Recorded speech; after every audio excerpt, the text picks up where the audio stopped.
కొలసీ పత్రిక 2వ అధ్యాయం 16వ వచనం. కాబట్టి అన్నపానముల విషయంలోనైనను పండుగ అమావాస్య విశ్రాంతి దినము అను వాటి విషయంలోనైనను మీకు తీర్పు తీర్చిన ఎవనికి అవకాశం ఇయ్యకుడి. ఇవి రాబో వాటి ఛాయే గాని నిజ స్వరూపము క్రీస్తులో ఉన్నది. ప్రియమైనటువంటి దేవుని పిల్లారా, కొలసీలో ఉన్నటువంటి సంఘానికి అపోస్తలుడైన పౌలు గారు ఏమని చెప్తున్నాడంటే, అన్నపానము విషయంలోనైనను పండుగ అమావాస్య దినము విషయంలోనైనను ఎవనికి అవకాశం ఇయ్యకుడి. ఈనాటి క్రైస్తవులు మనం చూడగలిగితే ఈ ప్రాముఖ్యంగా అయిపోయింది. ప్రియమైన దేవుని పిల్లరా, వీటి కోసం మనం ఏం చేస్తున్నాము? క్రీస్తుని దూషించే విధంగా పక్క వారికి మనం అవకాశం ఇస్తున్నాం. అందుకే ఇక్కడ చెప్తున్నాడు కొలసీ సంఘానికి చెప్తూ అపోస్తలుడైన పౌలు గారు, వీటి విషయాలలో తినే వాటి విషయం గురించి గాని పండుగ విషయాల గురించి గాని వేటికి ఎవరికి అవకాశం ఇవ్వకండి. ఇవన్నీ ఛాయ్ మాత్రమే, అంటే ఒక నీడ లాంటివి మాత్రమే ఇవన్నీ. కానీ నిజ స్వరూపము క్రీస్తులో ఉంది. ప్రియమైన దేవుని పిల్లరా, ఆనాడు అపోస్తలుడైన పౌలు గారు కొలసీ సంఘానికి చెప్పినట్టుగా ఈనాడు కూడా మనకి కూడా చెప్తున్నాడు ఈ మాటలు. ఈనాటి జీవితాలలో జీవించినటువంటి క్రైస్తవ సంఘాలలో చూడగలిగితే ఈ ప్రాముఖ్యమైపోయాయి. ఒక పండుగ చూసుకుంటే ప్రాముఖ్యమైపోయింది. పిల్లరా, పండుగ అంటే పండుగ వాతావరణమే. చూడండి, ఒక పండుగ వాతావరణంలో దేవుడే మనకు కనపడుతున్నాడు. అక్కడ దేవుని వాక్యమే మనం వినిపించగలుగుతున్నారా? దేవునికి ఏమన్నా ప్రధానమైనటువంటి స్థానాన్ని వీయగలుగుతున్నారా? వీలేకపోతున్నారు. ప్రియమైన దేవుని పిల్లరా, ఎందుకంటే పండుగ అనేది దేవునికి సంబంధించింది కాదు అనే విధంగా వీళ్ళు ప్రవర్తిస్తూ ఎదుటి వారికి ఏం చేస్తున్నారు?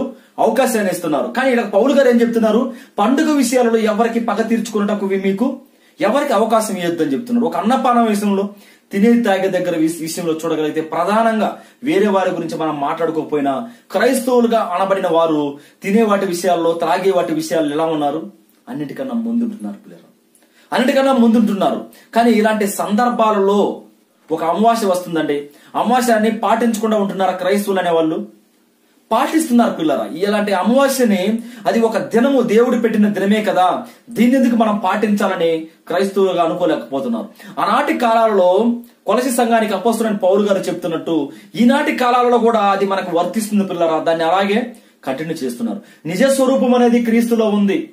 క్రీస్తు మనకు నిజంగా ఒక స్వరూపాన్ని ఇస్తున్నాడని చెప్పి గమనించలేనటువంటి విషయాల్లో బ్రతుకుతున్నారు ఈనాటి జీవితంలో జీవించినటువంటి క్రైస్తవులు. పిల్లరా, కానీ అపోస్తలుడైన పౌలు గారు సంఘానికి ఒక అద్భుతంగా చెప్తున్నాడు.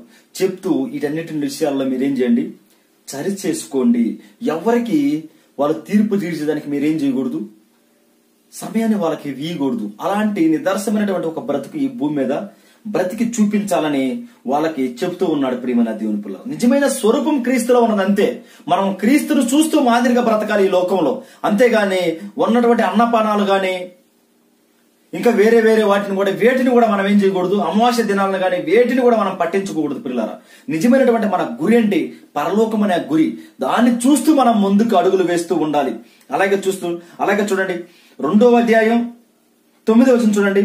ఏలయనగా దేవత్వము యొక్క సర్వ పరిపూర్ణత శరీరముగా క్రీస్తునందు నివసించుచున్నది.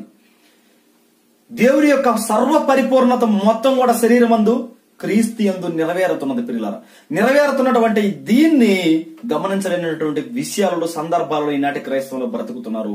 అలా మనం ఉండకూడదు. పిల్లలారా, సర్వ పరిపూర్ణత క్రీస్తు యందు నెరవేర్చబడి ఉంది. పిల్లలారా, సర్వస్వము క్రీస్తులో ఉంచబడింది. మన గురి ఎప్పుడు కూడా ఈ లోకంలో ఉన్న వాటిని దేనిని కూడా మనం ఏం చేయకూడదు? పాటించకూడదు. వాటి వైపు మనం వెళ్ళిపోకూడదు.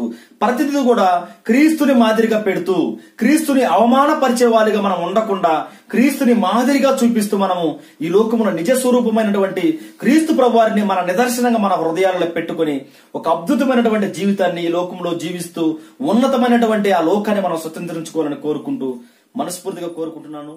నా మాటలు ముగిస్తున్నాను.